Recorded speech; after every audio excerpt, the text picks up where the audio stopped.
जबलपुर शहर में गणेश उत्सव की धूम है और जबलपुर शहर को संस्कार धानी के नाम से जाना जाता है। यहाँ पर हर त्यौहार को इस हर्षोल्लास और उत्साह के साथ मनाया जाता है और जिसके कारण ही जबलपुर संस्कार धानी का नाम रोशन होता है। वहीं गणेश उत्सव पर गौरी घाट में स्थित गणेश श्री सिद्ध गणेश मंदिर में लगातार श्रद्धालुओं का यहाँ पे आना जाना लगा हुआ है और श्रद्धालु भी मंदिर में गणेश भगवान के दर्शनों के लिए आ रहे हैं। तो आइए हम आपको ले चलते हैं गणेश जी के मंदिर में और आपको दिखाते हैं कि मंदिर में किस तरह से श्रद्धालुओं की भीड़ लगी हुई है।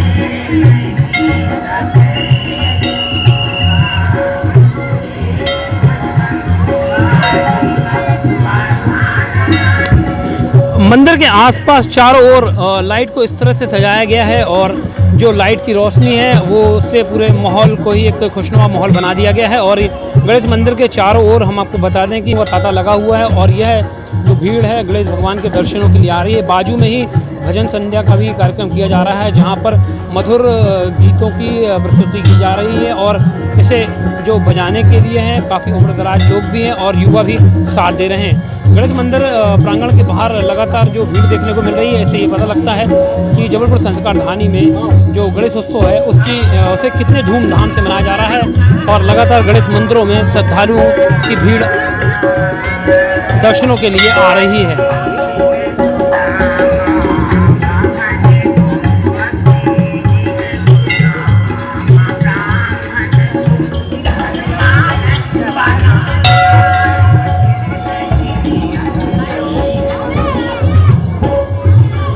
हम अब मंदिर प्रांगण के अंदर प्रवेश कर रहे हैं और ये देखने को मिल रहा है कि यहाँ पर लगातार श्रद्धालुओं की जो भीड़ है वो काफ़ी मात्रा में दिख रही है और लगातार लोग भी गणेश भगवानों के दर्शनों के लिए यहाँ पर आए हुए हैं। और गणेश उत्सव को जबलपुर संस्कार धानी में बड़े ही धूमधाम से मनाया जाता है, यह यहाँ पर देखने को भी मिल रहा है। ये भगवान गणेश जी के जन्मोत्सव के पावन अवसर पर संपूर्ण शहर प्रदेश देश में गणेशोत्सव की धूम मची हुई है। सिद्ध गणेश मंदिर गौरी घाट में भी जो अर्जी वाले सिद्ध गणेश जी के नाम से प्रसिद्ध है, यहाँ दूर दूर से भक्त लोग अपनी कामनाओं की पूर्ति के लिए, संकटों के निवारण के लिए, इच्छित फल प्राप्ति के लिए अर्जी लगाने आते हैं। प्रातः 6 बजे से ही भक्तों की उपस्थिति यहाँ दर्ज होने लगती है और रात्रि 12 बजे पर्यंत तक इस क्रम चलता रहता है। लोग बड़ी भक्ति श्रद्धा के साथ भगवान के पूजन अर्चन सहस्त्रार्चन में भाग लेते हैं। भगवान सिद्ध गणेश जी के दरबार में अर्जी लगाकर अपनी कामना पूर्ति की प्रार्थना करते हैं। भगवान गणेश जी की कृपा सब पर समान रूप से हो।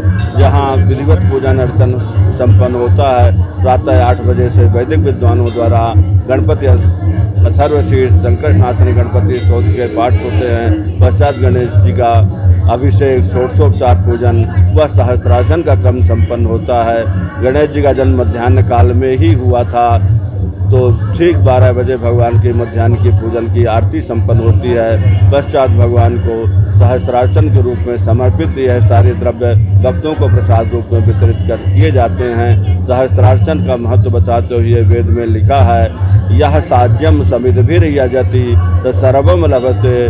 जो गणपति जी को सहस्त्र आहुतियाँ प्रदान करता है उसे जीवन में सब कुछ मिल जाता है। भक्तों के जीवन में कहीं कोई अभाव नहीं रहे, कमी नहीं रहे, इस प्रार्थना के साथ ही यह वैदिक अनुष्ठान यहाँ संपन्न होता है। भगवान सब पर कृपा करें, सबके ऊपर समान आशीर्वाद मिले।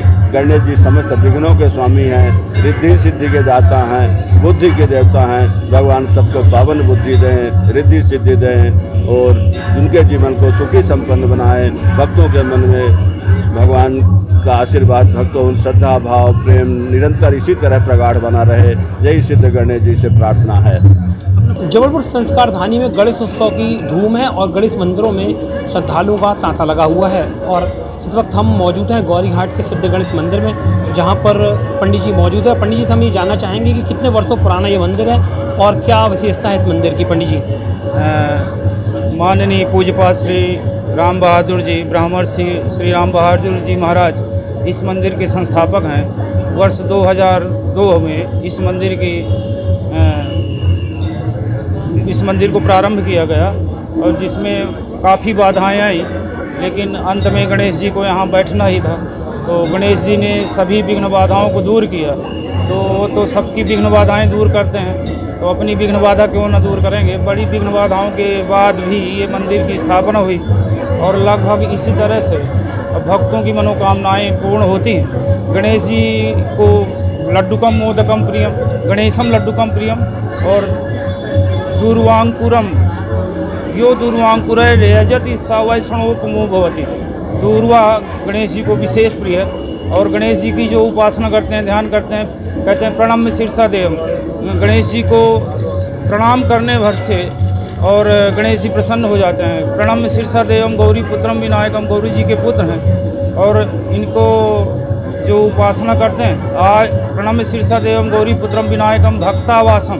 जैसे शंकर जी कैलाश में रहते हैं, ब्रह्मा जी सत्यलोक में रहते हैं, विष्णु जी क्षीर सागर में रहते हैं, लेकिन गणेश जी कहाँ रहते हैं? तो कहा गया भक्तावासम, भक्त ही इनका आवास है, भक्त ही इनका घर है। आयुष कामार्थ सिद्धि, आयु यश काम और अर्थ की ये सिद्धि देते हैं। रिद्धि सिद्धि शुभ लाभ, रिद्धि सिद्धि इनकी पत्नी है, शुभ लाभ इनके पुत्र हैं और इस तरह से समस्त भक्तों की मनोकामनाएं पूर्ण हो रही हैं। जो भक्तों का तांता लगा रहता है वो बता रहा है। और पंडित जी, कई गणेश मंदिरों में मान्यता होती है कि एक लड्डू या एक नारियल जैसी मान्यता पूरी थी, तो इस मंदिर की कोई विशेषता है क्या? विशेषता ये है कि यहाँ एप्लीकेशन लगती है, अर्जी लगती है।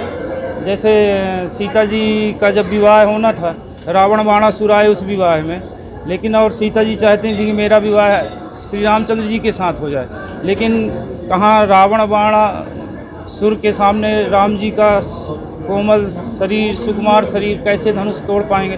तब सीता जी ने भी गणेश जी से प्रार्थना किया था कि गणनायक वर दायक देवा, आज लाग कीन है तो सेवा। आज के लिए ही मैंने आपकी सेवा किया, इसलिए मेरा विवाह श्री राम जी के साथ हो जाए। और वो कार्य सीता जी का पूरा हुआ। इसी तरह से उसी परंपरा को निभाते हुए और यहाँ एक श्रीफल के द्वारा और रजिस्टर में नाम लिखा जाता है, उसमें नाम, पता और सीरियल क्रमांक होता है। फिर प्रार्थना लिखी जाती है और जिनकी भी मनोकामना पूर्ण होती है, मन्नत पूर्ण होती है, वो आपकी अपनी मन्नत पूर्ण करते हैं। कहाँ कहाँ से श्रद्धालु आते होंगे पंडित जी? मेरे को लगता है पूरा भारतवर्ष और अंतर्राष्ट्रीय स्तर में अमेरिका, रूस, तंजानिया, जापान तक के लोग यहाँ आकर अपनी कार्य की सिद्धि करते हैं। पंडित जी, एक सवाल और था कि प्राय देखा गया कि गणेश जी के कान में लोग बोलते हुए नजर आते हैं, कुछ ना कुछ बोलते हैं जी। तो क्या मतलब क्या बोलते हैं और क्या एक मनोकामना रहती है? कहा गया है कि चूहा उनकी सवारी है। जो चूहा के कान में भी बोला जाता है, गणेश जी के कान में भी बोला जाता है। ऐसी मान्यता है कि जल्दी और सुन लेते हैं जी। हमारे साथ मौजूद थे मंदिर के पुजारी, जिन्होंने बताया कि गणेश भगवान का एक विशेष महत्व होता है और उनके पूजन अर्चन करने से लोगों के कष्टों का नाश भी होता है। और गणेश भगवान लगातार उन श्रद्धालुओं की भी प्रार्थना सुनते हैं जो दूर दराज से भी अपनी प्रार्थना गणेश भगवान तक पहुंचाते हैं। और मंदिर प्रांगण में मौजूद पंडित जी ने बताया कि जो अर्जियां लगती हैं उन्हें शीघ्र उनका निराकरण भी हो जाता है और श्रद्धालु भेंट स्वरूप वहाँ पर प्रसाद भी चढ़ाते हैं। अमित पटेल के साथ धर्मराज सिंह, पल पल इंडिया न्यूज़।